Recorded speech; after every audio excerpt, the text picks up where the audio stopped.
Oke, sebelumnya kita berdoa terlebih dahulu. Mari kita berdoa. Bapak Surgawi, kami bersyukur kalau malam ini kembali Engkau kumpulkan kami untuk bisa bersama-sama mempelajari firman Tuhan dan bersekutu bersama melalui Zoom MBA ini.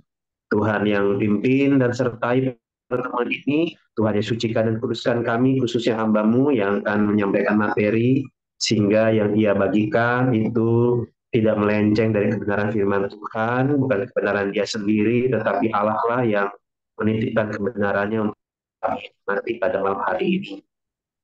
Dan kami juga berdoa, Engkau yang berkati jaringan internet yang kami gunakan, sehingga kami dengan leluasa menikmati firman Tuhan, menikmati persekutuan dengan Tuhan dan sesama di dalam Zoom. Menyerahkan juga kalau ada rekan-rekan yang lain yang akan bergabung di tengah-tengah jalannya pertemuan kami, mohon Tuhan juga yang siapkan hati mereka.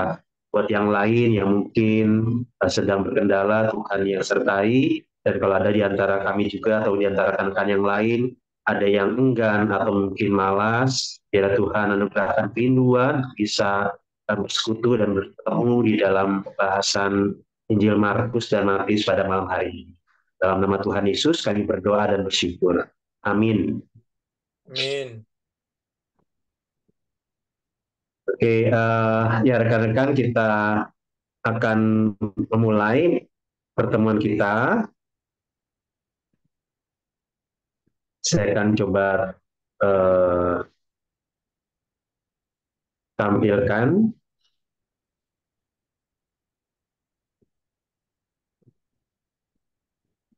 Oke, jadi hari ini kita akan membahas dua kitab, yaitu Matius dan Markus. Nah, rekan-rekan, beberapa tahun lalu saya pernah sempat nonton film Korea ini ya, tapi hanya satu episode pertama. Nah, saya nggak tahu apakah rekan-rekan ada yang pernah nonton film Korea ini. Tapi kalau nggak apa-apa juga ya. Cuma menariknya adalah di dalam film ini, tapi memang baru satu episode pertama yang saya tonton. Nah, film ini yang dari saya lihat dari pada hari itu, di episode pertama itu, jadi mengisahkan tentang seorang pria yang di tengah ini, yang gambarnya di tengah. Nah, dia ini putus cinta. Dia putus cinta, kemudian memang dia sifat si cowok ini agak ugal-ugalan.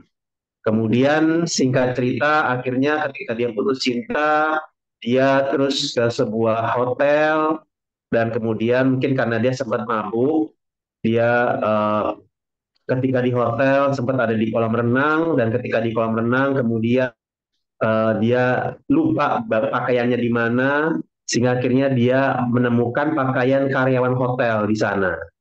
Setelah itu dia memakai pakaian karyawan hotel dan di sana kemudian dia melihat si karyawati yang ada fotonya di samping kiri ini. Suara saya ini kurang jelas ya? Jelas, Pak. Jelas. Jelas ya, Pak. Oke. Oke ya, makasih. Nah, jadi di dalam setelah si orang yang di tengah ini melihat si karyawati ini, memang si karyawati ini lagi berdebat dengan salah satu penghuni hotel yang kehilangan antingnya. Jadi ketika ada perdebatan dan kemudian pihak penghuni hotel ini, penyewa hotel ini kemudian memanggil manajer hotel, akhirnya si karyawati ini dimarah-marahin sama manajer. Nah, si orang yang di tengah ini kemudian coba belain, tapi akhirnya karena dia pakai baju karyawan hotel, maka si orang yang di tengah ini kemudian ikut diomelin dan bahkan digotong sama karyawan-karyawan yang lain untuk kemudian dilempar dan memang nggak dilempar dari lantai atas hotelnya tapi dibawa ke lobi dan kemudian dilemparlah dari lobi itu ke jalanan depan hotel. Nah jadi kisahnya diawali dengan itu. Nah padahal sebenarnya orang yang di tengah ini meskipun dia pakai baju karyawan hotel ternyata dia adalah putra dari konglomerat orang yang sangat kaya di Korea pada di film itu. Cuman karena dirahasiakan identitasnya, berhubung anaknya memang ugal-ugalan, maka tidak banyak yang tahu bahwa dia ini seorang anak konglomerat. Nah, orang yang di kanan ini adalah pengawas dari si orang yang di tengah ini. Nah, jadi rekan-rekan di dalam film ini yang mau dikisahkan bahwa banyak orang yang tidak tahu identitas asli si orang yang di tengah karena ada semacam identitas yang dirahasiakan. Nah, tetapi justru dalam Injil Matius dan Markus, kita diajak untuk melihat siapakah Yesus ini. Meskipun ketika dia datang ke dunia, nampaknya banyak orang yang tidak mengenal dia dan bisa kemudian meyakini dia adalah Tuhan dan Juru Selamat, tetapi Injil Matius dan Markus menyingkapkan siapa sih orang ini sebenarnya. Dan ketika orang tahu siapakah Yesus sebenarnya, maka respon seperti apa yang seharusnya dimiliki. Bukannya seperti orang-orang di hotel tersebut, karyawannya malah dan manajernya malah melempar atau membuang si orang yang di tengah ini ya. Dia kami perlakuan seperti itu karena orang-orang di hotel tersebut tidak tahu siapa dia sebenarnya. Dan kiranya ketika kita belajar Injil Matius dan Markus, kita tidak punya respon yang seperti para karyawan hotel dan manajer hotel tersebut ya terhadap Kristus. Nah, jadi Injil Matius dimulai dengan kata-kata ini. Inilah silsilah Yesus Kristus, anak Daud, anak Abraham. Jadi Injil Matius ini adalah Injil yang awalnya, mula-mulanya itu ditujukan kepada orang-orang Yahudi. Nah, orang-orang Yahudi itu mereka sangat mendambakan sebuah kerajaan yang dipimpin oleh Daud ataupun keturunan Daud yang nantinya menjalankan kepemimpinan, kekuatan, kejayaan, kehebatan dari Raja Daud. Jadi orang-orang Yahudi yang terjajah pada zaman Matius ini, mereka ingin punya raja, mereka ingin punya Mesias, mereka ingin punya juru selamat yang nantinya itu berjaya seperti halnya zaman Daud dahulu. Dan juga di sini ketika dicatat inilah silsilah Yesus Kristus anak Daud anak Abraham. Nah, orang-orang Yahudi juga merasa sebagai keturunan langsung jasmaniah dari Abraham, mereka merasa mereka ingin mendapatkan janji yang pernah Allah sampaikan kepada Abraham di Kejadian 12. Nah, Injil Matius ini mau mengatakan bahwa ketika nanti Injil Matius disampaikan, dibaca pasal demi pasal, maka Rasul Matius mau mengatakan Yesus inilah yang merupakan penggenapan janji Allah tersebut. Melalui Yesus inilah orang-orang bisa mengalami janji Allah yang diberikan kepada Abraham. Melalui Yesus inilah orang-orang bisa mengalami kepemimpinan seperti halnya yang pernah dilakukan Raja Daud. Nah, silsilah Yesus nanti rekan-rekan bisa lihat ya di dalam Matius 1 ayat 2 dan seterusnya. Jadi itu mau membuktikan bahwa Yesus itu benar-benar manusia sejati, real. Dia ada di dunia ini. Sehingga kalau mau ditelusuri track recordnya jelas. Dia ini dari mana asalnya. Bukan makhluk jadi-jadian yang tiba-tiba muncul dan pergi. Tetapi ini dia benar-benar ada dalam sejarah. Benar-benar manusia, dicatat kelahirannya. Nah, jadi Injil ini, khususnya Matius ini ditujukan awalnya kepada orang Yahudi. Nah, tetapi kalau kita lihat di sini nanti Injil Markus seperti menolong kita untuk melengkapi bahwa sebenarnya Injil bukan hanya untuk sekelompok orang tertentu saja. Nah, di dalam silsilah ini cukup menarik bahwa kalau nanti rekan-rekan membacanya kembali di bagian silsilah, ada kata Raja Daud.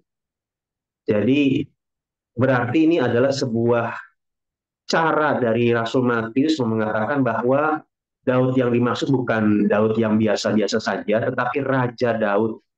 Jadi inilah yang menjadi semacam kerinduan orang-orang Yahudi bahwa kami ingin punya lagi raja seperti Daud. Tetapi menariknya, selain itu, di dalam silsilah ini ada penyebutan nama perempuan di dalam silsilahnya. Jadi mau dikatakan sebenarnya ini yang menarik. Ada beberapa nama. Ada Tamar, ada Rahab, ada Ruth, istri Uria, Maria. Nah, orang-orang Yahudi itu budayanya adalah patriarkal. Jadi mereka ini orang-orang yang garis bapak, mengutamakan laki-laki. Jadi misalnya kalau dalam sebuah pernikahan maka laki-lakilah yang melamar perempuan. Beda dengan misalnya kalau di Indonesia itu orang-orang Padang, ya Sumatera Barat, budaya mereka adalah adat mereka adalah perempuan yang melamar laki-laki. Jadi garis ibu.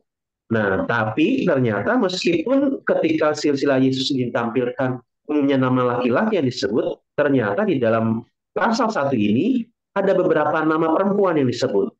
Jadi ini mau menunjukkan bahwa baik laki-laki maupun perempuan sama-sama orang-orang yang bernilai di mata Tuhan. Sama-sama bisa dipakai Tuhan. Sama-sama diberkati Tuhan. Jadi Allah itu tidak memandang sebelah mata atau pilih kasih seolah-olah hanya laki-laki yang utama, yang perempuan enggak, bukan begitu. Dua-duanya sama-sama dikasih Allah. Nah, tapi yang menariknya di sini adalah bukan hanya bicara tentang kesetaraan gender saja di mata Tuhan, tapi di sini yang pertama, Tamar. Tamar ini, ya jadi 5 perempuan ini ternyata punya, masing-masing punya reputasi yang kurang baik. Tamar ini adalah seorang perempuan yang memiliki anak dari mertuanya sendiri. Ketika Tamar punya suami, suaminya meninggal, nah kemudian pada zaman itu ada semacam perkawinan ipar, sehingga adik dari suami itu harus menjadi pasangan bagi si istri yang ditinggalkan, bagi kakak iparnya. Nah, adik ini juga kemudian nggak mau punya anak, karena kalau nanti punya anak, anak tersebut akan menjadi perwakilan dari abang iparnya atau koko iparnya. Nah, sampai akhirnya kemudian ya adik-adik iparnya ini pada meninggal semua, sehingga Tamar ya menjadi janda. Nah, kemudian Yehuda yang sedang galau, dia mencari pelacur. Nah, Tamar kemudian dia menyamar bertelepung seperti seorang pelacur. Kemudian datanglah Yehuda dan mengajak Tamar ya. Tapi dia nggak tahu, si Yehuda ini nggak tahu kalau itu Tamar, menantunya.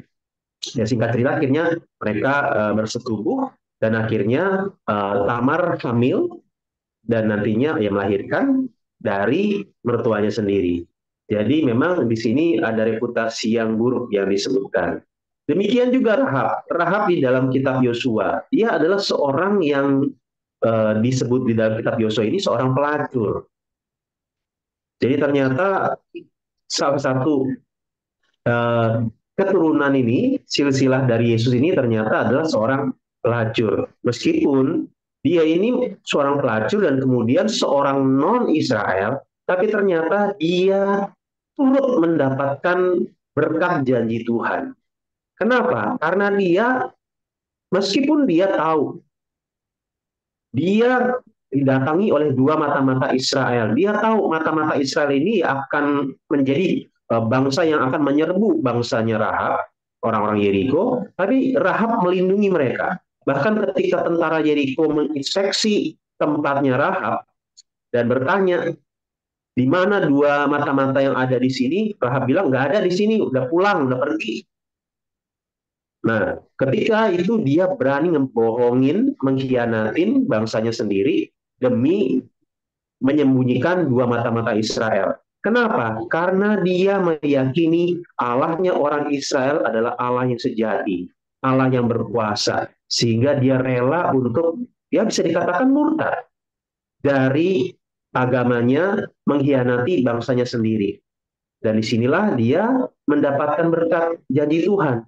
Ketika nantinya orang-orang Israel menghancurkan Yeriko, Rahab dan keluarganya dilindungi oleh Tuhan. Dan bahkan ada semacam hak istimewa sehingga Rahab bisa menjadi salah satu silsilah di dalam keturunan Yesus Sang Juru Selamat. Ruth juga demikian. Dia seorang non-Israel, seorang Moab. Tapi imannya kepada Allah membuat dia mau terus mengikuti mertuanya, yaitu Naomi. Padahal Naomi janda, suaminya sudah meninggal, anak-anaknya sudah meninggal, berarti baik Ruth maupun Naomi sama-sama janda. Ruth udah nggak punya lagi suami, tapi meskipun Ruth nggak ada janji apa-apa yang diberikan Naomi sebagai mertua untuk diberikan, entah harta, entah anak lagi, seperti halnya tadi Tamar misalnya berharap ada adik iparnya yang bisa jadi suaminya, dan Ruth nggak bisa, tapi Ruth tetap mau menemani, mendampingi Naomi karena Allahnya Naomi. Dan di dalam bagian ini nanti kemudian Ruth menjadi salah satu silsilah di dalam keturunan Yesus. Nah, tapi di sini dicatat juga istri Uria. Ada yang ingat siapa namanya istri Uria ini? Bathsheba. Betul Pak, Bathsheba. Nah, pertanyaannya kenapa kok nggak disebut namanya langsung Bathsheba, tapi disebutnya istri Uria? Nah, dari sini mau dikatakan bahwa inilah salah satu kejatuhan dan kehancuran Raja Daud. Dan Allah tidak menutup-nutupinya. Allah menyatakan bahwa Daud adalah raja yang gagal. Dia mengambil istri orang, istri perwiranya sendiri, kemudian perwiranya ini dikhianati sehingga ditaruh di tempat ketika ada peperangan, dan akhirnya Uria mati di dalam peperangan, dan Bathsheba istrinya ini kemudian dinikahi, dan akhirnya anak pertama mereka itu dari Daud dengan Bathsheba akhirnya mati. Jadi di sini Allah tetap tidak setuju dengan keputusan Daud, sehingga bukan nama Bathsheba yang ditampilkan tetapi istri Uria. Dan yang terakhir adalah nama perempuan yang terakhir adalah Maria. Dia sudah punya anak sebelum resmi menikah, meskipun ini anak yaitu Yesus ya, yang dikandung melalui perantaraan Roh Kudus.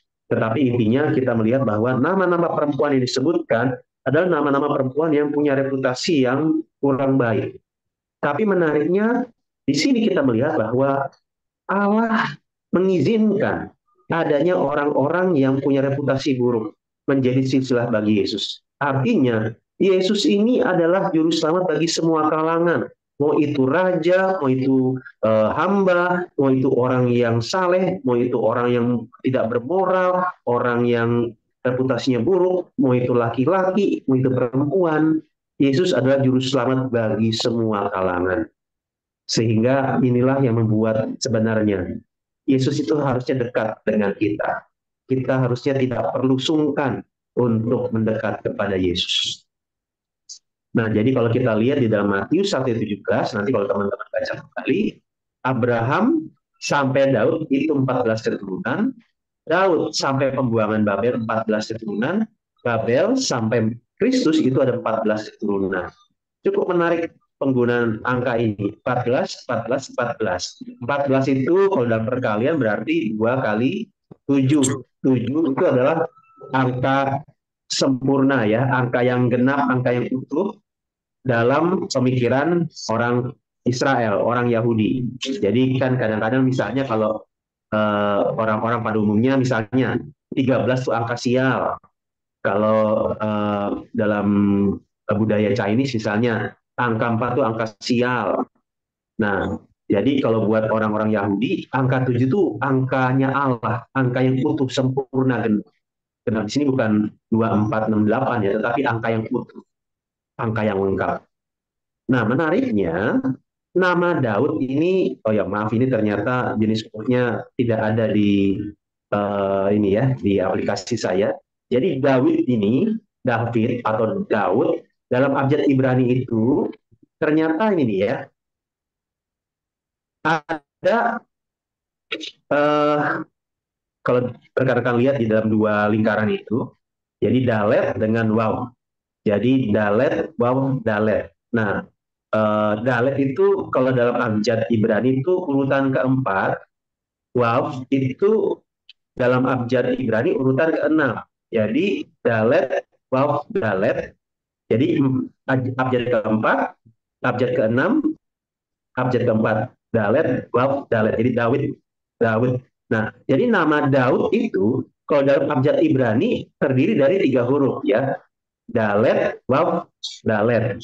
Abjad keempat, abjad ke-6, abjad ke-4. Jadi 4, 6, 4. Kalau ditambah total jadi 14. Nah, jadi ini yang menarik rekan-rekan ya. Ternyata Tuhan itu begitu keren sekali, begitu hebat sekali. Bisa sepertinya kok merancang sejarah sedemikian sempurna.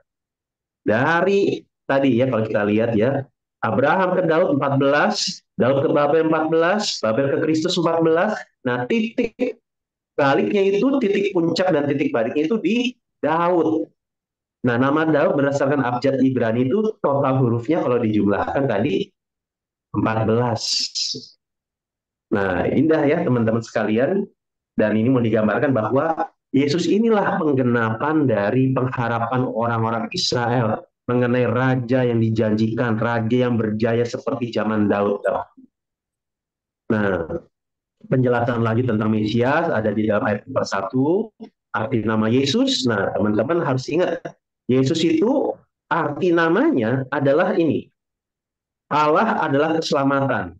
Ya, YHWH di sini ya nama yang diperkenalkan oleh Allah kepada Musa ya. Yahweh adalah keselamatan. Jadi Yesus itu artinya adalah Allah keselamatan. Jadi artinya kedatangan Yesus ke dalam dunia adalah untuk menyelamatkan kita dari dosa, dari hukuman dosa, dari dampak dosa, hidup yang sia-sia, hidup yang makin jauh dari Allah, hidup yang merusak sesama, hidup yang bahkan menghancurkan diri sendiri. Nah, Kristus datang untuk menyelamatkan kita dari dosa dan dari hukumannya, sehingga kita mengalami pemulihan dengan Tuhan, kita pun bahkan mendapatkan pengampunan, dan nantinya kita akan mendapatkan keselamatan kekal di sorga. Nah, inilah yang menjadi misi Allah yang Yesus jalankan. Nah, tapi ketika tadi kita melihat bagaimana Daud ini menjadi pengharapan besar orang-orang Israel, menjadi titik puncak dari kerinduan orang-orang Israel. Nah, kalau kita lihat dalam penjelasan silsilah ini, kita simpulkan, meskipun Daud adalah raja yang berjaya, raja yang diimpikan untuk bisa dimiliki lagi oleh orang Israel pada zaman tersebut dan zaman-zaman seterusnya, tapi dia itu tidak mampu membebaskan Israel dari dosa. Dia mampu membebaskan Israel dari penjajahan Filistin. Dia mampu membebaskan peperangan Israel melawan Filistin ketika dia mengalahkan Goliat. Dia mampu, tapi dia nggak mampu untuk membebaskan dirinya dan Israel dari dosa. Nah, jadi rekan-rekan, di sini yang kita lihat adalah Yesuslah Mesias yang dijanjikan, dan melalui silsilah tersebut mau digambarkan ia berasal dari keturunan Daud. Dan dari situ kita melihat Daud tidak sempurna. Baik orang Israel maupun kita membutuhkan raja yang lebih hebat, lebih berjaya, lebih kuat dan berkuasa ketimbang Daud. Dan disinilah kita mendapatkan kesimpulan, Yesuslah Mesias yang dijanjikan, yang diurapi sebagai raja, nabi, dan imam yang melampaui Daud. Nah, pertanyaan berikutnya, kenapa ada Abraham juga disebut? Nah, ini berkaitan dengan tadi, Kejadian 12 ayat 1 sampai 3. Bagaimana di sini inilah yang menjadi perkataan Allah kepada Abraham tentang janji bagaimana Abraham akan menjadi bangsa yang besar, Allah akan memberkati Abraham, dan bahkan di ayat 3, orang yang berkatin Abraham akan diberkatin, orang yang mengutuk Abraham akan dikutuk. Olehmu, oleh Abraham, semua kaum di muka bumi akan mendapat berkat. Jadi Abraham ini adalah orang yang melaluinya Allah mau mencurahkan berkat. Abraham menjadi saluran berkat. Nah, sehingga orang-orang Yahudi, orang-orang Israel pun merasa bangga sekali sebagai keturunan jasmanianya Abraham. Jadi mau bilang, kamilah umat yang diberkati. Karena apa? Allah sudah berjanji kepada nenek moyang kami, Abraham dan Ishak dan Yakub, bahwa kami akan mendapatkan berkat. Nah, cuma pertanyaannya, orang Yahudi di dalam zaman Matius sedang dijajah Romawi. Dan inilah yang menjadi pertanyaan buat mereka. Kalau kami umat yang diberkati, kenapa kami dijajah? Nah, tapi di sisi yang lain mereka tetap bisa dikatakan fanatik sebagai orang keturunan Abraham. Mereka merasa mereka umat pilihan Tuhan yang seolah-olah kalau pilihan Tuhan pasti diberkatin. Kalau pilihan Tuhan ya udah nggak apa-apa hidup seenaknya. Nah, jadi orang Yahudi banyak yang membanggakan diri sebagai keturunan Abraham, dan kadang-kadang akhirnya mereka karena kebanggaan ini justru disebelin, dibenci oleh orang-orang bangsa lain. Nah, tapi sebenarnya ini membuat mereka harusnya nggak perlu menyombongkan diri, apalagi berkaitan dengan perjanjian sunat. Nah, jadi awalnya itu Abraham orang kafir sebenarnya, penyembah berhala. Yosua 24 ayat 2 mengatakan mereka beribadah kepada Allah lain. Jadi dahulu Terah, Abraham, Nahor, mereka ini satu keluarga ya. Dulu belum kenal Allah, Allah Yahweh tadi, masih menyembah berhala. Nah, kemudian ketika Allah memberikan janji berkat, itu ada dua semacam apa ya, pengulangan sebelum Abraham disunat dan sesudah disunat. Jadi sebenarnya Allah itu bisa dikatakan, ya ini ayatnya ya saya tampilkan, ketika sebelum disunat Allah akan memberikan, Allah berjanji akan memberikan keturunan kepada Abraham yang sedemikian melimpah, dan kemudian Kejadian 17 ayat 7 dan 10. Jadi ketika di situ janji diberikan juga ketika Abraham disunat. Jadi artinya Allah adalah Allah bagi orang bersunat ataupun tidak bersunat. Dan berkat itu juga bisa dinikmati oleh semua orang, baik yang sudah disunat ataupun yang belum disunat. Nah, kemudian di sini mau dikatakan juga buat orang-orang Yahudi yang sangat bangga dengan keyahudiannya dan merasa mereka doang yang diberkati, silsilah Raja Israel barusan kita sudah sempat pelajari juga diisi oleh orang kafir dan orang non-Israel. Tadi sudah kita sebut ya, ada Rahab, ada Ruth. Nah, kemudian istilah Yahudi itu sendiri diperoleh ketika mereka ada di pembuangan. Jadi awalnya kan orang-orang Israel, lama-lama kemudian ketika Israel utara hancur, sisanya Israel Selatan. Israel Selatan ini kerajaan Yehuda, kemudian dikalahkan Babel, dan ketika mereka kalahkan, mereka dibuang ke Babel. Nah, nama Yehuda ini kemudian akhirnya membuat mereka dijuluki ataupun dipanggil sebagai orang Yahudi. Jadi mirip ya, Yehuda, Yahudi. Sehingga ketika mereka kembali ke tanah perjanjian, mereka disebutnya orang Yahudi. Nah, jadi inilah yang kita lihat ya. Nah, sekarang yang menjadi pertanyaan, kalau gitu siapa yang dimaksud dengan keturunan Abraham? Benarkah hanya untuk orang-orang keturunan jasmaniahnya Abraham saja, sehingga mereka disebut keturunan Abraham dan berhak terjadi Allah? Nah, perhatikan tadi Kejadian 12 ya yang kita sudah sampaikan. Di ayat 7 dikatakan, aku akan memberikan negeri ini kepada keturunanmu. Nah, itu yang membuat orang-orang Yahudi, orang-orang Israel sangat bangga. Tapi Galatia 3 ayat 16 memberikan penjelasan. Adapun kepada Abraham diucapkan segala janji itu dan kepada keturunannya.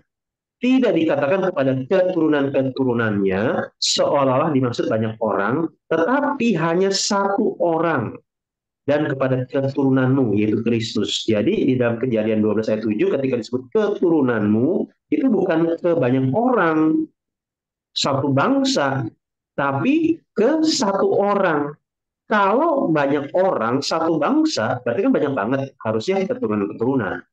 Nah, Galatia 3 ayat 16 mengatakan, bukan keturunan-keturunan, tapi keturunan, berarti satu orang. Siapa satu orang ini? Kristus. Nah, kalau gitu pertanyaannya, siapa yang bisa jadi keturunannya Abraham? Dan siapa yang bisa dapat berkat yang Allah janjikan kepada Abraham? Ini jawabannya. Orang yang di dalam Kristus, merekalah keturunan Abraham. Orang yang beriman kepada Kristus, merekalah yang bisa menerima janji Allah yang disampaikan kepada Abraham. Jadi rekan-rekan sekalian, melalui firman Tuhan ini, saya mengajak kita untuk bertanya, apakah kita sudah mempercayai Yesus sebagai Tuhan dan Juru Selamat? Ini yang paling utama.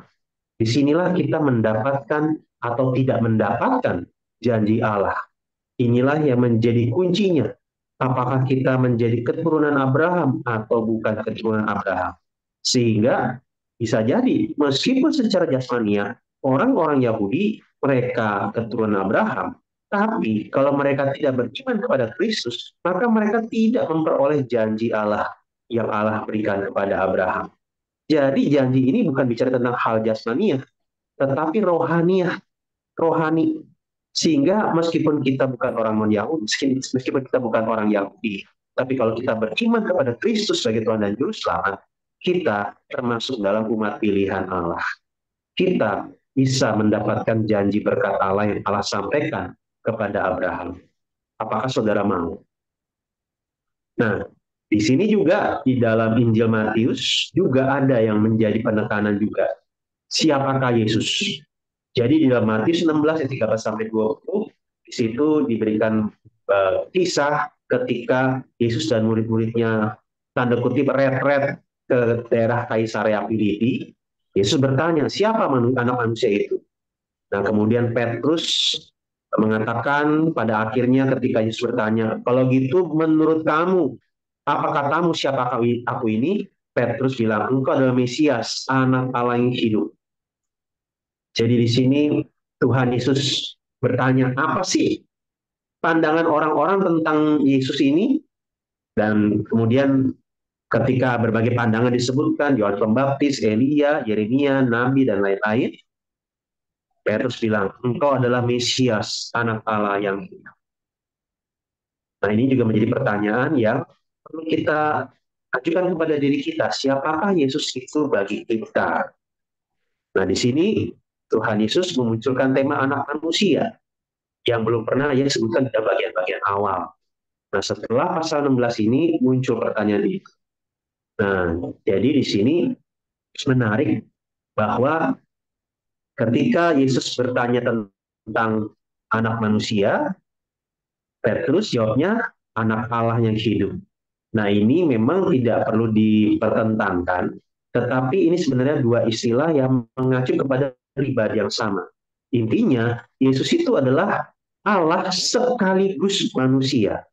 Allah sejati dan manusia sejati. Nah, ini yang perlu kita pahami baik-baik rekan-rekan. Kenapa? Karena orang-orang non-Kristen banyak ngertinya Yesus itu Allah yang berubah wujud menjadi manusia. Salah. Yesus itu bukan Allah yang berubah wujud menjadi manusia. Jadi dari Allah berubah menjadi manusia, melainkan yang benar adalah Yesus adalah Allah yang mengambil rupa manusia. Jadi ketika Yesus datang ke dunia ini, dia adalah Allah sekaligus manusia.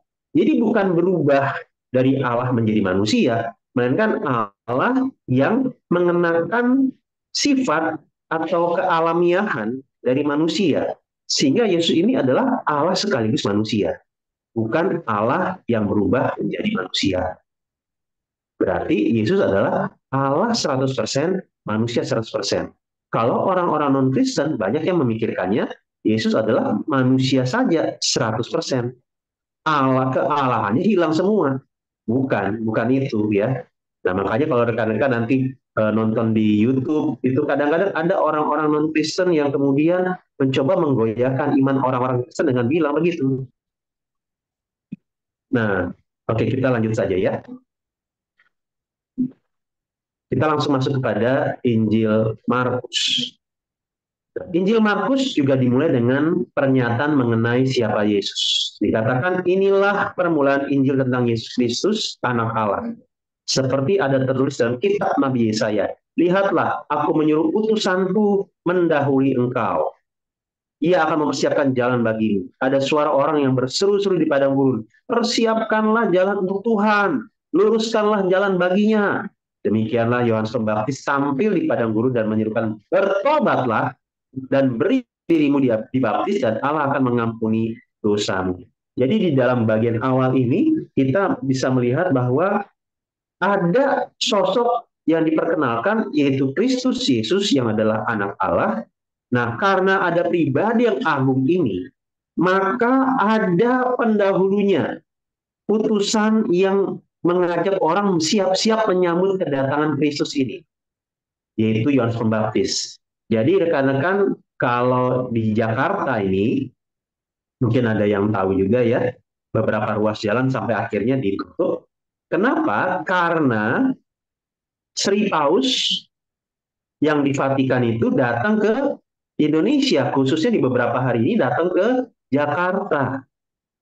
Nah, sebelum dia datang ke Jakarta, ada dulu orang yang ngasih tahu tanggal sekian sampai sekian ada di Indonesia, tanggal sekian sampai sekian ada di Jakarta. Nah, sehingga ketika ada pengumuman seperti itu disampaikan, maka orang-orang di Jakarta harus siap-siap. Ketika dikatakan tanggal sekian mau ke katedral misalnya, tanggal sekian mau ke Masjid Istiqlal dan lain-lain kemudian, artinya ketika dia datang dan kemudian nanti bertemu dengan beberapa orang pemuka agama ataupun juga orang dari pemerintah, berarti ketika ada info seperti ini, maka orang-orang di Indonesia harus siap-siap. Nah, itulah kira-kira gambarannya. Jadi ketika dikatakan inilah permulaan Injil tentang Yesus Kristus anak Allah, maka supaya orang tahu, orang sadar siapa Yesus, maka ada utusan yang mendahului. Sehingga utusan ini, yaitu Yohanes Pembaptis, mengajak orang untuk, ayo, ini juru selamat mau datang, siap-siap. Nah, artinya apa? Siap-siap. Siap-siap ini bisa dua hal. Siap-siap untuk menyambut kedatangan atau siap-siap menentang kedatangannya. Menentangnya bisa jadi pergi, nggak peduli, atau langsung bersuara untuk melawan. Nah, kita yang mana? Yesus sudah datang ke dunia 2000 tahun yang lalu. Nah, kita yang mana? Menyambut dia dengan penuh sukacita, atau kita tidak peduli dengan kedatangannya, sehingga kita fokus kepada hidup kita terus-menerus. Nah, itu pilihan di tangan kita. Nah, inilah yang mau dimaksudkan. Injil, kabar baik. Kabar baik bahwa Sang Juru Selamat datang untuk menyelamatkan manusia dari dosa. Jadi, Yesus melalui kisah di dalam Injil Markus mau dinyatakan sebagai Raja atas segala raja. Seorang pimpinan tertinggi yang datang, nah sebelumnya utusannya datang mendahului supaya orang yang menyambut siap-siap. Nah, Yesus di sini ditampilkan juga sebagai anak Allah. Ini beberapa ayatnya. Yesus raja penuh kuasa, tapi juga yang menariknya, ini ya, jadi rekan-rekan Injil Markus ini bisa dibagi ya, bisa dibagi menjadi dua bagian. Meskipun ya banyak orang punya pembagian masing-masing, tetapi tema di bagian pertama adalah Yesus raja yang penuh kuasa. Makanya ketika rekan-rekan baca dalam pasal 1 sampai pasal 8, itu dikisahkan bagaimana Yesus menjadi pribadi yang melakukan berbagai macam kuasa dan mujizat. Nah, tapi mulai pasal 8 ayat 27 sampai pasal 16, itu kita diperlihatkan tentang Yesus yang adalah raja yang menderita dan mati. Nah, pertanyaannya, raja mana sih yang mau menderita dan mati buat orang yang dipimpin, buat bangsanya, buat rakyatnya? Nah, Yesuslah raja yang sejati itu. Meskipun dia penuh kuasa, tapi dia rela berkorban dan mati untuk kita. Nah, jadi rekan-rekan, Yesus di sini mau dirangkumkan melalui Injil Markus. Dia raja yang penuh kuasa, tetapi juga bersedia menderita dan mati demi manusia. Dan dia di sini dalam artian, kalaupun dia mati, ini bukan kematian manusia biasa yang bermoral tinggi atau seorang yang sangat berjasa, tetapi Markus di dalam bagian ini menyimpulkannya di bagian awal dikatakan inilah permulaan Injil tentang Yesus Kristus anak Allah. Nah, di bagian akhir pasal 15 ya, bukan 16 ya, pasal 15 ayat 39 menarik.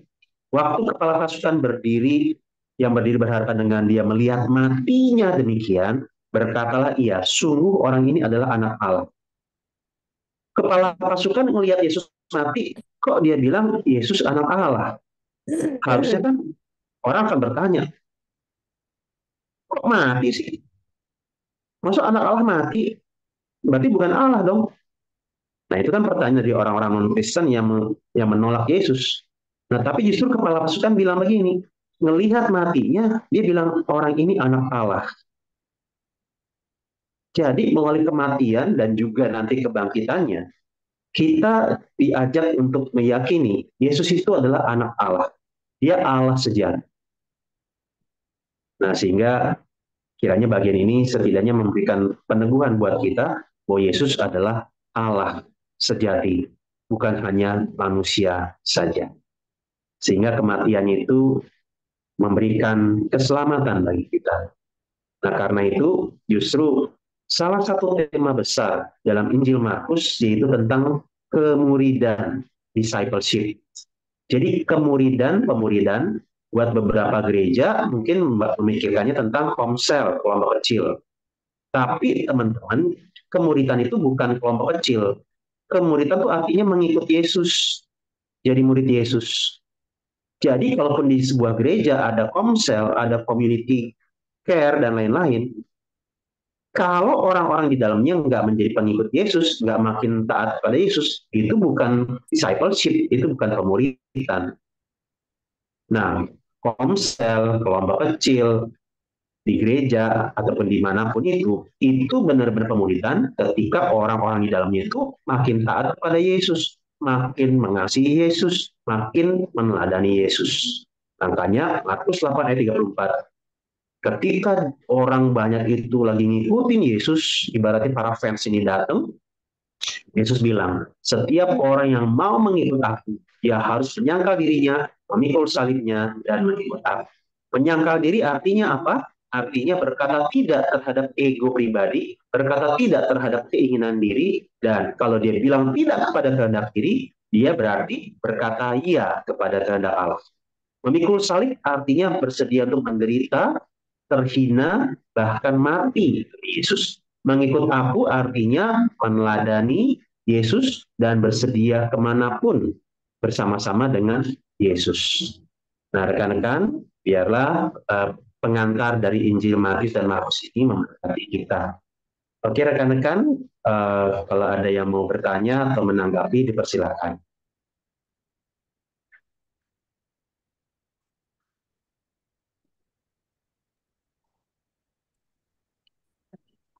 Ada yang mau bertanya atau mungkin? Pak B, makasih ya. Oh iya, atas Bu Juki ya. pemaparannya, Pak B. Ya, Saya sama-sama, mau Bu. nanya, Pak.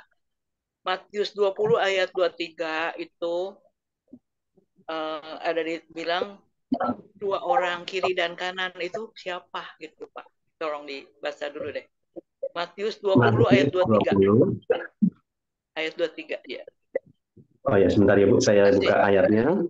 Iya, kasih Bu. Matius 20 ayat 23. Ayat 23. Ya. Oke. Saya bacakan ya, Bu. Yesus berkata kepada mereka, cawanku memang akan kamu minum, tetapi hal duduk di sebelah kananku atau di sebelah kiriku, aku tidak berhak memberikannya. Itu akan diberikan kepada orang-orang bagi siapa Bapakku telah menyediakannya. Nah, jadi ayat ini sebenarnya adalah ayat bicara tentang keinginan dari Yakobus dan Yohanes yang di ayat 21.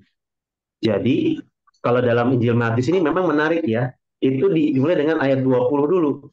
Jadi ibunya Yakobus dan Yohanes itu coba ngelobi Yesus. Jadi kalau di ayat 20 dikatakan, maka datanglah ibu anak-anak Zebedeus serta anak-anaknya itu kepada Yesus, lalu sujud di hadapannya. Jadi benar datang sujud untuk meminta sesuatu kepadanya. Begitu udah akhirnya di ayat 21, Tuhan Yesus bertanya, apa yang kau kehendaki? Jawabnya, berilah perintah supaya kedua anakku ini boleh duduk kelak di dalam kerajaan, yang seorang di sebelah kananmu dan yang seorang lagi di sebelah kirimu. Jadi ini berkaitan dengan permintaan mamanya Yohanes dan Yakobus. Jadi ini Yohanes Yakobus ini anak mami nih kayaknya. Jadi sampai maminya itu ngelobi Tuhan Yesus, kasih perintah, kasih mandat supaya Yakobus dan Yohanes ini ketika Yesus memerintah sebagai raja itu ada di kanan dan kiri. Jadi kanan dan kiri itu artinya orang-orang kepercayaan yang posisinya sangat tinggi dan penting di sebuah kerajaan. Istilahnya mungkin yang satu Perdana Menteri, yang satu Menteri Keuangan begitu. Jadi kan itu yang punya punya kuasa besar di dalam pemerintahan. Nah, tapi Tuhan Yesus kemudian bilang, itu bukan berarti bahwa ketika kamu lobi saya, ini ngomong kepada ibunya Yohanes dan Yakobus ya, saya langsung kemudian kasih ke mereka, nanti duduk sebelah kanan dan sebelah kiri. Enggak. Jadi kalau ditanya siapakah yang dimaksud di dalam ayat 23 tersebut, ya jawabannya kita nggak tahu. Karena Bahkan Yakobus dan Yohanes pun Yesus bilang belum tentu. Karena dikatakan untuk duduk di sebelah kanan dan kiri Yesus itu, Yesus tidak berhak memberikannya. Allah Bapa yang memberikannya. Jadi memang kita tidak diberitahu.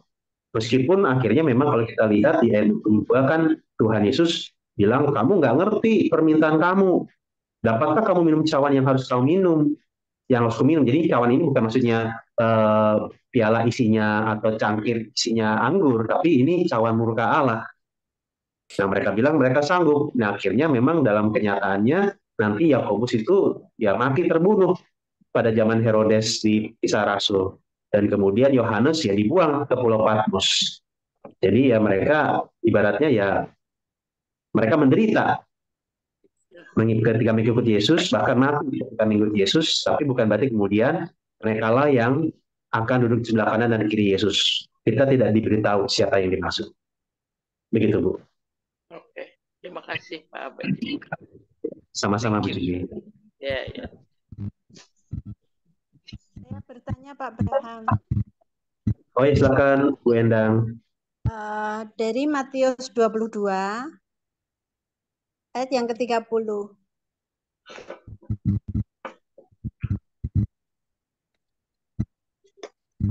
Ya.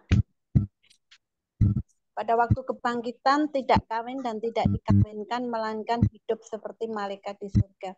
Nah, pertanyaan saya Pak, setelah orang itu mati, ya, fisiknya dikubur, kemudian rohnya pergi kepada Tuhan. Sebelum penghakiman, yaitu pada saat Tuhan Yesus datang kedua, saya pernah dengar bahwa pada waktu Tuhan Yesus datang, tubuh itu akan dibangunkan, dibangkitkan.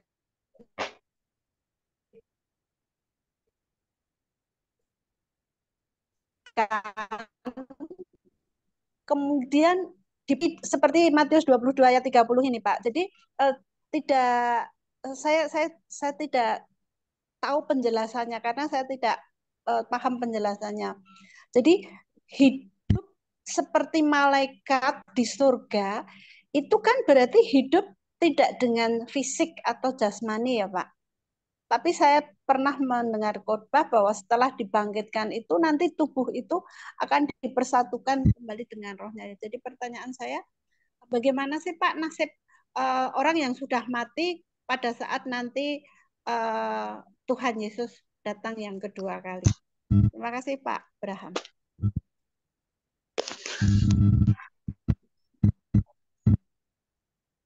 Ya, terima kasih Bu Endang. Jadi yang pertama untuk Matius tadi ya, yang Matius 22 tadi. Ya. Ya, jadi yang dimaksud di sini adalah ketika dikatakan tentang kebangkitan orang kawin dan tidak kawin, tidak ada orang kawin dan tidak dikawinkan, melainkan hidup seperti malaikat di sorga. Nah, jadi yang mau digambarkan itu kondisi seperti malaikat itu dalam artian berkaitan dengan kawin mengawinkan. Jadi malaikat itu tidak kawin. Ya. Malaikat itu tidak ada kawin mengawinkan, dan nanti ketika ada kebangkitan di akhir zaman itu kita juga tidak ada kawin mengawinkan. Artinya ketika nanti di akhir zaman kita semua termasuk orang-orang yang percaya kepada Kristus kita dibangkitkan. Nah nanti itu nggak kemudian kita ibaratnya seperti orang yang misalnya contoh. Misalnya saya di dunia ini nggak menikah. Nah, yang harapan nanti kalau misalnya saya mati, nanti pas Tuhan Yesus datang untuk yang kedua kali, nanti saya ketemu jodoh saya dong, asik gitu. Nah, bukan itu maksudnya. Jadi ayat ini mungkin buat orang-orang yang belum menikah, saya nggak tahu ya apakah ini jadi kabar baik atau kabar buruk ya. Ibaratnya ya udah gak kawin di dunia, nanti di akhir zaman gak kawin juga. Nah, tapi memang ya itu yang mau dimaksud, bahwa nanti di akhir zaman gak ada lagi kawin mengawinkan, gak ada lagi kita berharap bahwa kita akan nikah ketika nanti kita di akhir zaman, atau bahkan orang tertentu punya kepercayaan nanti ketika sudah akhir zaman, saya punya 7 istri misalnya, gitu, ya bukan. dikelilingi 7 istri atau 7 bidadari, bukan begitu. Jadi justru Alkitab mengatakan nanti ketika di akhir zaman semua orang akan dibangkitkan. Nah, yang menolak Yesus sebagai Tuhan dan Juru Selamat akan menerima penghukuman kekal. Jadi ini sekaligus menjawab pertanyaan yang kedua. Nah, orang-orang yang percaya pada Kristus juga dibangkitkan dan mereka menerima kehidupan kekal di sorga. Mereka hidup bersama-sama dengan Allah Bapa, Allah Tritunggal di sorga. Dan di situ ikatan pernikahan tidak lagi menjadi pembatas kita terhadap sesama orang percaya dan pembatas kita terhadap Allah. Jadi semua ikatan relasi yang kita miliki ini akan benar-benar dilebur. Jadi satu, kita tidak ada lagi, ibaratnya begini, kan contoh ya, kadang-kadang tuh misalnya anak-anak muda ketika pacaran dibilang, ketika waktu pas pacaran itu dunia ini milik kita berdua, yang lain ngontrak, gitu kan biasanya kadang-kadang begitu ya. Jadi ketika udah pacaran, kayaknya berdua terus, nggak mau sama yang lain, nempelnya berdua terus. Nah justru ketika nanti di akhir zaman, ikatan relasi yang menutupi itu, ikatan relasi yang membatasi itu tidak akan ada lagi. Sehingga perkawinan, keluarga yang kita miliki di dunia ini nanti semua akan dipersatukan. Tidak ada lagi pembatas-pembatas relasi itu. Gitu. Jadi kita benar-benar bisa bergandengan tangan, beribadah, berelasi dengan Tuhan tanpa ada batasan keluarga, pernikahan, dan lain-lain. Tapi kalau pernyataan bahwa tubuh itu dipersatukan lagi dengan roh, apakah benar seperti itu, Pak? Jadi keadaannya juga sama dengan kita saat kita masih hidup seperti ini, Pak. Bentuknya itu. Keterbatasan ikatan itu sudah tidak ada ya. Misalnya saya nggak ketemu lagi suami, nggak ketemu lagi orang tua, nggak ketemu lagi anak. Itu seperti itu tadi yang dijelaskan Pak Braham ya. Tapi kalau bukan. Jadi kalau nanti di sorga, kita mungkin masih bisa ketemu dengan pasangan kita, anak cucu kita, tetapi ikatan-ikatan relasi itu sudah tidak membatasi kita lagi. Jadi kan itu apa ya? Benar-benar dipersatukan bersama dengan Kristus, bersama dengan Allah Tritunggal. Jadi bisa aja kita ketemu, tapi yang menjadi pertanyaan kita mungkin akan bingung. Kan nanti di sorga kita ini sekaligus menjawab pertanyaan Ibu juga ya. Ketika nanti kita di akhir zaman, kita diberikan tubuh kebangkitan, tubuh yang kekal, tubuh yang tidak dapat binasa. Kalau kita kan di dunia ini tubuhnya gampang rusak ya, entah kena luka, kena penyakit dan lain-lain. Ketika diabetes misalnya, kakinya udah mulai ada bercak-bercak dan lain-lain. Jadi tubuh jasmaniah kita ini memang akan hancur, tetapi nanti di akhir zaman kita diberikan tubuh yang baru, tubuh kebangkitan yang mulia yang tidak dapat binasa. Jadi kita tetap akan diberikan tubuh nantinya di akhir zaman, tapi bukan tubuh yang lama, tubuh jasmaniah yang lama. Karena tubuh jasmaniah yang lama kan sudah hancur. Hancur, ya. Ya, kita akan diberikan tubuh kalau yang tidak itu nggak bisa Pak ya, kita membayangkan seperti keadaan sekarang itu nggak seperti itu ya Pak Braham? Betul, kita nggak bisa bayangkan itu karena kalau misalnya kita membayangkan tadi kita nanti akan diberikan tubuh kebangkitan, tubuh yang tidak dapat binasa. Pertanyaannya, tubuh yang seperti apa yang akan kita miliki? Apakah tubuh ketika kita masih kecil?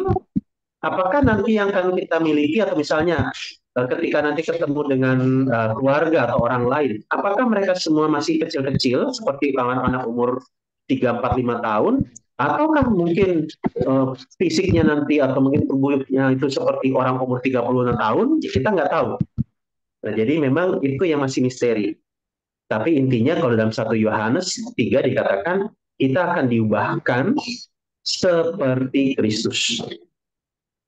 Oh ya, ya. Iya. Jadi ya arti kita bisa bayangin ya tubuh kita untuk kemuliaan itu seperti apa gitu ya.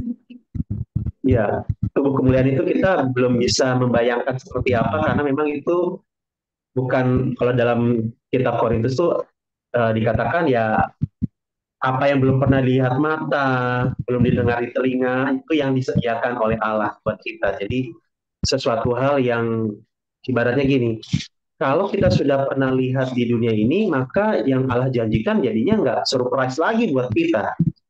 Nah, tapi yang Allah janjikan kepada kita itu melampaui yang pernah kita tahu, kita lihat, kita dengar. Jadi itu kita akan begitu pengen banget untuk dapat. Kita akan senang banget ketika kita dapat. Karena apa? Itu sesuatu yang nggak pernah kita lihat dan nggak pernah kita punya sebelumnya. Dan itu tersimpan di dalam Kristus. Jadi itu, tapi tadi sekali lagi begitu jelas. Ya, Bu. Setelah akhir zaman itu semua orang dibangkitkan dengan kemuliaan yang baru. Kita tua itu keluarga kita, itu anak kita, itu orang tua kita, tapi sudah tidak ada ikatan seperti itu, Pak. Nah, itu suami, ini anak, ini orang tua gitu, Pak. Ya, ini dugaan saya saja dalam artian ketika nanti di akhir zaman setiap orang dibangkitkan. Nah, orang yang percaya kepada Kristus, orang yang beriman kepada Kristus, mereka akan menerima tubuh yang mulia dan nanti di surga itu apakah kita akan kenal atau tidak? Kalau menurut penafsiran saya sih masih kenal dalam artian kita kan tetap nanti bisa mengenal Yesus. Kalau kita tidak saling mengenal kan berarti jangan-jangan kita nggak kenal Yesus yang mana, begitu. Jadi artinya bisa jadi kita masih kenal, tapi pengenalan itu tidak membatasi relasi kita satu dengan yang lain ataupun membatasi relasi kita dengan Allah, gitu. Jadi dugaan saya kita masih bisa saling mengenal, bahkan terutama mengenal Yesus dan ikatan-ikatan relasi yang ada itu tidak lagi membatasi kita. Iya. Ya, terima kasih Pak Braham. Ya, sama-sama Bu Endang. Oh ya, maaf, ini apakah kita mau dokumentasi dulu untuk acara ini? Saya mau tanya, Pak. Oh, oke, silakan. Ya, oke. Matius 12, 31, 32. Sebab itu aku berkata kepadamu, segala dosa dan hujat manusia akan diampuni, tetapi hujat terhadap Roh Kudus tidak akan diampuni. Apabila seseorang mengucapkan sesuatu menentang anak manusia, ia akan diampuni. Tetapi jika ia menentang Roh Kudus, ia tidak akan diampuni. Di dunia ini tidak, dan di dunia yang akan datang pun tidak. Yang ingin saya pertanyakan adalah, apakah yang dimaksud dengan menghujat Roh Kudus ataupun menentang Roh Kudus? Kemudian kedua, Matius 19, 24, 26, Pak. Matius 19,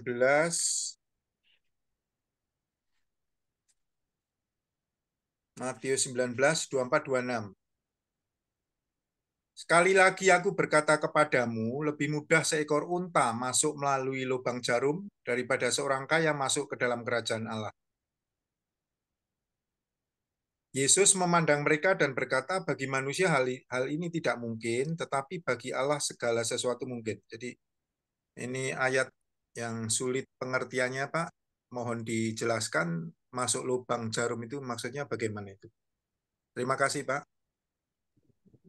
Ya, terima kasih Pak Teguh untuk pertanyaannya. Untuk bagian pertama tadi Matius 12 tentang menghujat Roh Kudus ya Pak? Ya, yang dimaksud bagaimana itu Pak? Menghujat dan menentang Roh Kudus itu dalam kesehariannya itu bagaimana Pak? Ya, jadi ini memang akan berkaitan juga dengan perikop-perikop lain di dalam Alkitab. Jadi kalau misalnya di Injil Yohanes dan nanti juga di dalam surat Paulus ya, di dalam Efesus ataupun juga Kolose. Nah, ketika dikatakan tentang menghujat Roh Kudus atau menentang Roh Kudus di sini, yang kenapa itu menjadi dosa yang tidak terampuni? Karena di dalam Injil Yohanes ada ditekankan tentang peran dan tugas Roh Kudus. Roh Kudus itu berperan untuk menginsafkan dunia akan dosa, akan penghakiman dan lain-lain. Jadi maksudnya kalau orang menentang Roh Kudus dalam artian tetap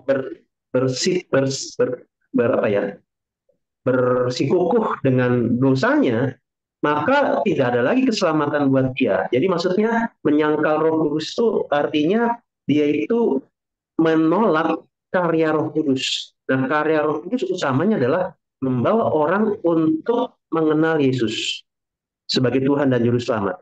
Jadi kalau misalnya orang tersebut menyangkal Roh Kudus, artinya menolak Yesus sebagai Tuhan dan Juru Selamat, maka tidak ada lagi cara lain untuk dia bisa mengalami keselamatan. Nah, ketika di dalam Injil Matius dikatakan menentang anak manusia masih bisa terampuni, artian ini kita perlu melihat bahwa di dalam Injil Matius di sini seolah bilang bahwa dalam hal ini Allah pribadi ketiga yaitu Roh Kudus belum diperkenalkan secara eksplisit langsung, tetapi dalam artian begini, ketika di dalam Injil yang lebih utama kelihatan adalah Yesusnya. Nah, ketika Yesus ditolak, nanti masih ada pribadi ketiga yang akan menonjol perannya, yaitu Roh Kudus. Nah, kalau Roh Kudus saja nanti ditolak juga, ya sudah, bagi manusia tidak akan ada lagi kesempatan. Jadi artinya ketika menolak Allah Tritunggal, Bapa, Putra, Roh Kudus, ya sudah, tidak ada keselamatan buat dia. Berarti dia menolak keselamatan yang Allah tawarkan. Ibaratnya kita pengen masuk surga, tapi ketika Allah bilang, yaudah, ini ayo ikut sama saya. Ketika kita bilang, nggak mau, saya mau pakai cara sendiri, ya nggak akan nyampe ke surga. Jadi ibaratnya misalnya Pak Teguh pengen ke rumah saya, terus saya bilang, oke deh, saya Sherlock ya, saya kirim lokasi saya lewat Google Map ya. Kemudian Pak Teguh bilang, nggak mau, saya mau ke sana ke rumah Pak Abraham sendiri aja, suka-suka saya. Nah, pasti nyasar gitu. Nah itulah manusia yang menolak Yesus sebagai Tuhan dan Juru Selamat dan menentang Roh Kudus, dia tidak akan mengalami keselamatan. Dia dosanya tidak terampuni. Gitu. Jadi pada intinya seperti itu. Nah, tapi dalam Injil, dalam surat Efesus dan Kolose, kita perlu bedakan antara menyangkal Roh Kudus dengan mendukakan Roh Kudus. Kita bagi dua ini dalam artian, sebagai orang yang sudah percaya pada Kristus, kadang-kadang bahkan seringkali kita mendukakan Roh Kudus ketika kita diperingatkan oleh Roh Kudus, kita tetap tidak taat kepada Allah, lakukan dosa, kita jatuh dalam dosa lagi secara sadar, kita ulang lagi dosa kita. Nah itu artinya mendukakan Roh Kudus. Jadi mendukakan Roh Kudus secara umum artinya ketika kita sudah jadi anak Tuhan, sudah percaya kepada Kristus, tapi jatuh dalam dosa, menolak untuk hidup benar, kemudian melanggar perintah Tuhan, itu artinya kita mendukakan Roh Kudus. Tapi yang kita lihat di sini adalah status kita tetap sebagai anak Allah, anak-anak Allah. Jadi kita perlu bedakan antara dosa yang kita lakukan sebelum menerima Yesus dengan dosa yang kita lakukan sebagai orang yang sudah percaya pada Yesus. Jadi penerapannya seperti itu, ketika kita menolak Yesus sebagai Tuhan dan Juru Selamat, itu artinya kita menyangkal Roh Kudus. Tapi kalau yang kedua, ketika kita sudah percaya kepada Kristus, tapi kemudian kita melanggar perintah Allah, menyakiti hati Tuhan, kita sedang mendukakan Roh Kudus, bukan sedang menyangkal Roh Kudus. Nah, untuk pertanyaan berikutnya, Matius 19 ya Pak, kalau saya nggak salah. Iya, 19, 24, dan 26. Oh iya, yang tentang lubang jarum ya Pak? Lubang jarum. Iya, oke. Nah yang tentang lubang jarum ini memang ada informasi yang mengatakan dulu ada satu celah di tembok Yerusalem yang disebut lubang jarum. Jadi ketika nanti pintu gerbang tembok itu sudah ditutup, orang nggak bisa lewat lagi, maka para pengembara atau orang-orang yang bawa unta itu bisa lewat celah tersebut. Cuman kalau untuk onta masuk, onta itu harus lepasin semua barang-barang, kantong-kantong, dan beban-beban yang ada di punggungnya, supaya untanya bisa lewat di celah tersebut. Jadi artinya kalau memang mau masuk celah itu, kalau ada unta mau masuk pada celah itu, dia harus lepaskan semua beban-beban dia. bawaan dia harus dilepas, baru dia bisa masuk celah tersebut. Katanya ada tempat yang namanya lubang jarum. Nah, tapi sebenarnya kalau kita lihat di dalam Injil Matius ini, tempat itu ada atau enggak itu bukan urusan kita, tapi begini, di daerah Timur Tengah sana kan binatang yang paling besar yang sering mereka temui kan unta. Itu binatang paling besar yang mereka mudah temui. Kalau gajah kan jarang sekali ya ada di daerah Timur Tengah. Kemungkinan besar antara di Afrika atau di India. Nah, jarum adalah lubang yang paling kecil yang pada zaman itu mereka punya. Jadi mungkin nggak sih unta yang adalah binatang yang paling besar masuk kepada satu celah yang paling kecil yang namanya lubang jarum? Jawabannya nggak mungkin. Nah, makanya di ayat yang ke-25 murid-murid kaget. Hah, kok untuk unta masuk lubang jarum aja nggak mungkin? Terus ayat 24 Tuhan Yesus bilang, demikian juga orang kaya masuk ke dalam kerajaan Allah. Nah, Yesus bilang kan begini, lebih mudah unta masuk lubang jarum. Padahal unta masuk lubang jarum aja itu udah nggak mungkin.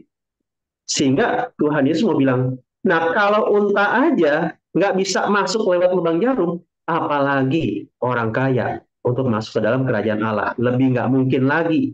Nah makanya ayat 25 murid-murid bilang, loh kalau gitu siapa dong yang bisa diselamatkan? Nah pertanyaan ini perlu kita mengerti dalam artian bahwa begini, buat orang-orang pada zaman itu, salah satu gambaran dari orang yang diberkati adalah dia kaya raya. Nah kisah ini memutarbalikkan gitu, orang kaya raya kan harusnya diberkati Allah. Tapi kenapa Yesus bilang orang kaya itu gak bakalan masuk ke dalam kerajaan Allah?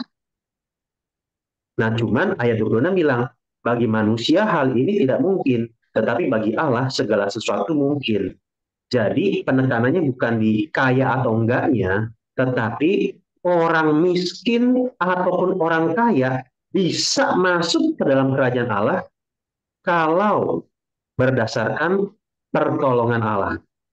Kalau berkaitan dengan kuasa Allah. Makanya dibilang, bagi manusia hal ini tidak mungkin, tetapi bagi Allah segala sesuatu mungkin.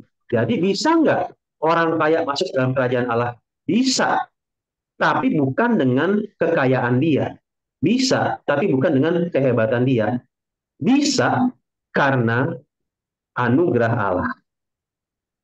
Jadi penekanannya di situ bukan bicara tentang kemampuan manusia, kehebatan dan jasa dan berkat dan kekayaannya yang membuat dia layak masuk dalam kerajaan Allah, tetapi kalau orang bisa masuk ke dalam kerajaan Allah, itu karena karya Allah semata-mata. Sehingga mau dia kaya ataupun miskin, mereka bisa masuk kerajaan Allah semata-mata karena anugerah Allah. Jadi itu Pak maksudnya dari sini, sehingga murid-muridnya itu kaget, tetapi akhirnya dibilang, iya, kalau hanya melihat manusianya, kita nggak akan bilang dia pantas masuk surga. Orang kaya aja nggak bisa kok, apalagi yang lain. Tapi orang yang miskin dan kaya pun bisa masuk surga kalau mengalami anugerah Allah. Itu Pak. Iya. Jadi tadi yang di Matius 12 tadi Pak, dengan perkataan lain, pada zaman PL kan Allah Bapa langsung ya, dengan utusannya Musa langsung berkarya kepada bangsa Israel. Dan ternyata Pak, sebagian besar bangsa Israel kan tetap menghujat langsung kepada Allah Bapa.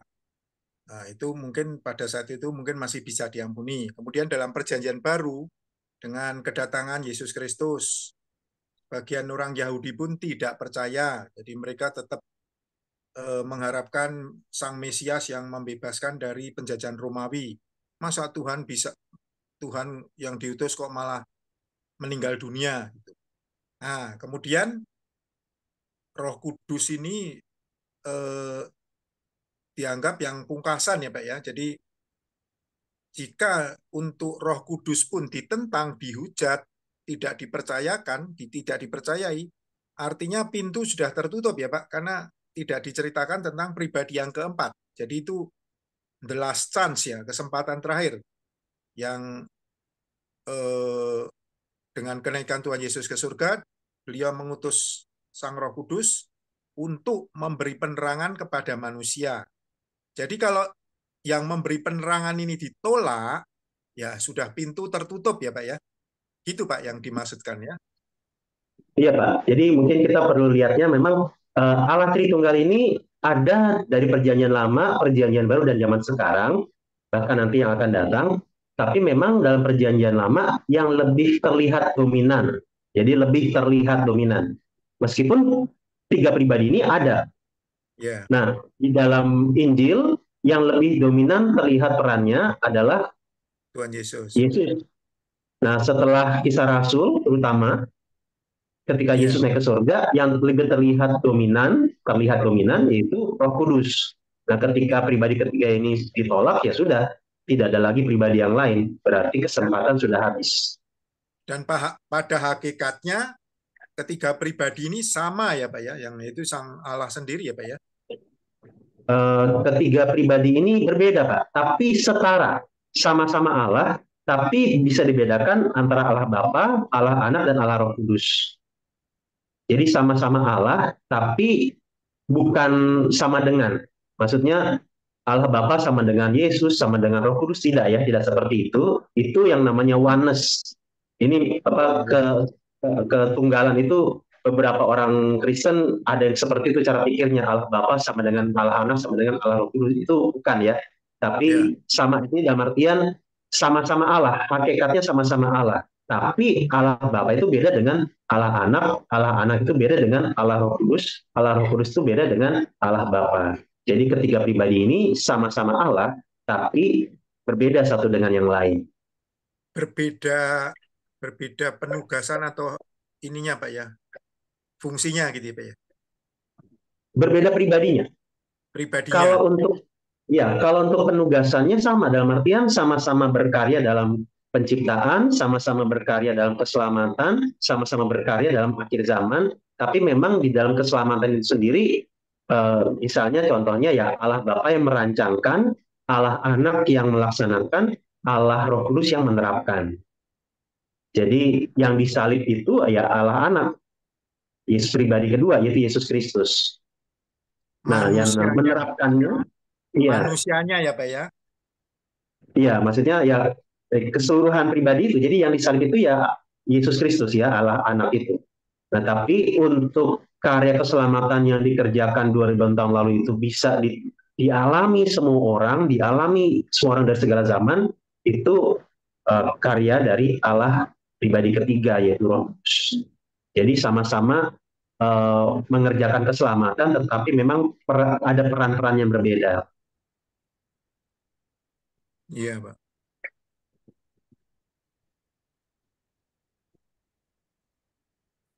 Ya, oke. Oh ya, rekan-rekan, maaf, ini kita mau dokumentasi dulu ya, boleh ya? Oh, boleh. Boleh, Oke, semuanya silakan. tolong buka kameranya Yang bisa ya. buka kameranya. Saya pakai tablet, jadi mungkin agak kurang oke, tapi nggak apa-apa ya. Saya akan coba ambil foto beberapa. Sebentar.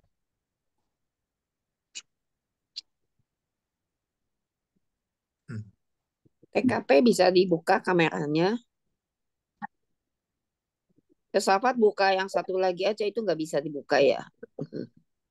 Ini Yosafat gabung sama maminya. Saya pakai HP-nya dia soalnya. Oh gitu. Buat share screen. Tinggal TKP Iya, jadi nih, saya TKP coba. yang belum buka kamera.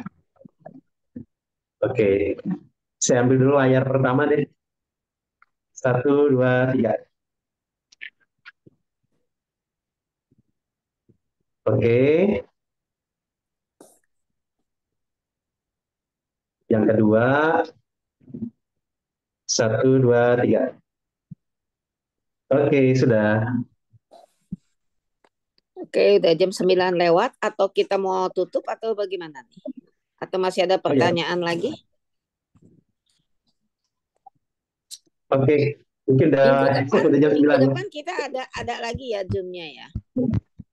Pak Braham, satu pertanyaan Pak Braham. Oh, oke. Oh, oke. Ya, silakan Bu Endang. Enggak tahu di mana ini. Saya tanyanya apa pada konteks. Yang membaptis Yohanes Pembaptis siapa, Pak?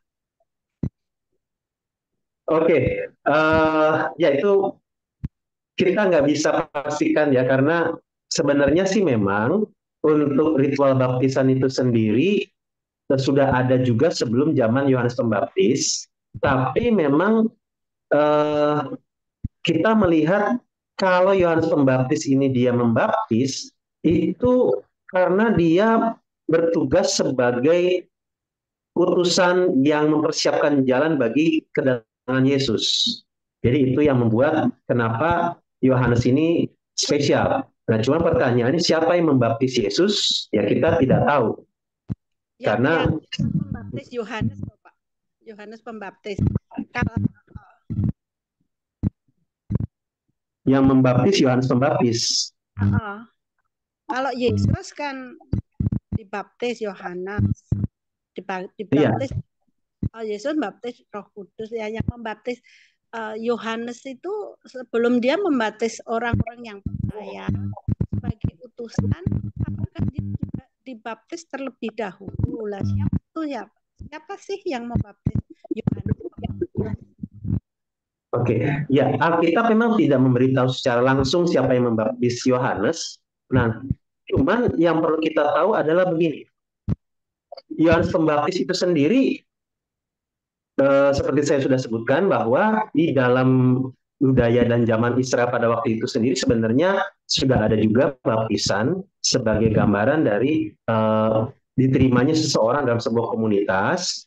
Nah, cuma memang ketika Yohanes Pembaptis membaptiskan orang, itu kita bisa lihat sebagai mungkin di beberapa ayat ya, di dalam Injil Matius, Markus, Lukas, bahkan nanti dalam Kisah Rasul, itu baptisan Yohanes itu adalah baptisan pertobatan, dalam artian baptisan untuk orang tuh mau berubah. Baptisan di mana orang-orang itu bilang begini, saya sudah berdosa, saya pengen tobat, saya pengen kembali kepada hidup yang benar. Itu maksudnya. Jadi orang-orang yang datang kepada Yohanes Pembaptis untuk dibaptis oleh Yohanes Pembaptis adalah orang-orang yang pengen meninggalkan dosa. Itu konsepnya. Jadi orang-orang ini pengen meninggalkan dosa. Mereka ketika dengar khotbahnya Yohanes, mereka sadar mereka berdosa, mereka pengen ninggalin dosanya, maka mereka datang kepada Yohanes untuk dibaptis. Artinya, baptisan Yohanes itu adalah gambaran bahwa ketika ada orang yang dibaptis oleh Yohanes, orang tersebut bilang, saya mau tobat, saya mau meninggalkan dosa-dosa saya. Nah, itulah pengertian dari baptisan pertobatan Yohanes Pembaptis. Jadi Yohanes memberikan baptisan pertobatan.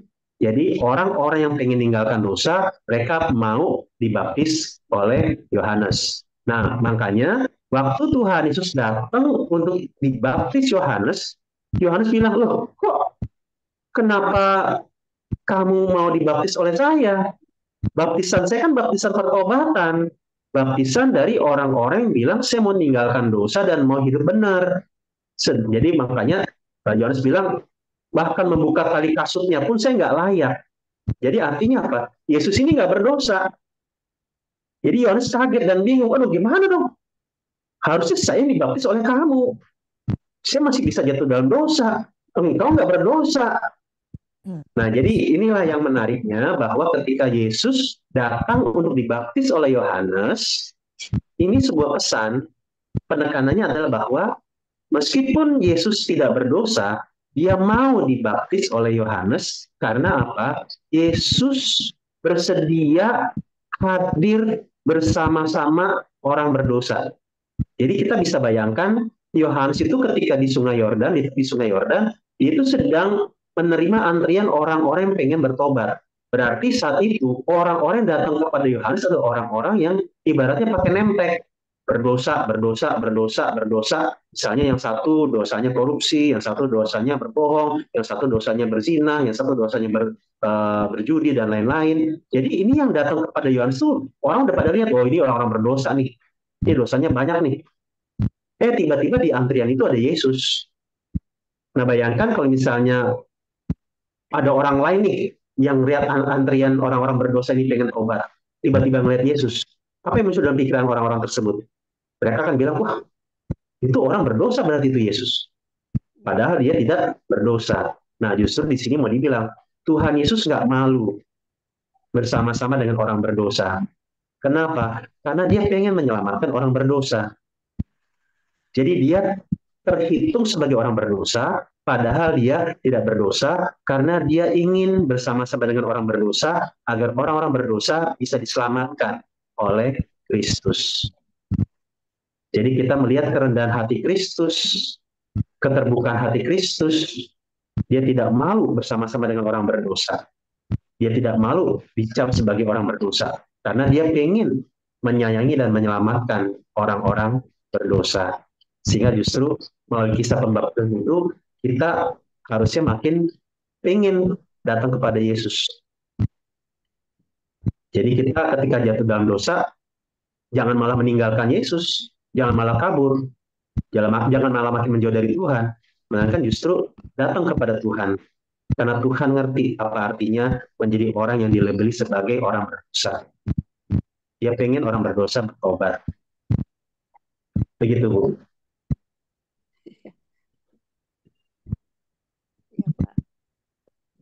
Oke kali ya, kita tutup aja kali ya. Nanti minggu depan kita Zoom kembali hari Rabu yang akan datang ya. Hostnya jangan lupa TKP ya. Oke? Oke, ya. Kita akan berdoa dulu kali ya. Pak Ya. Pak siapa? Pak Ucu ya. Pak Ucu boleh pimpin doa? Ya, baik. Terima kasih. Mari kita satu dalam doa. Tuhan Allah kami dalam Yesus Kristus, terima kasih pengajaran kami ini banyak hal yang kami pahami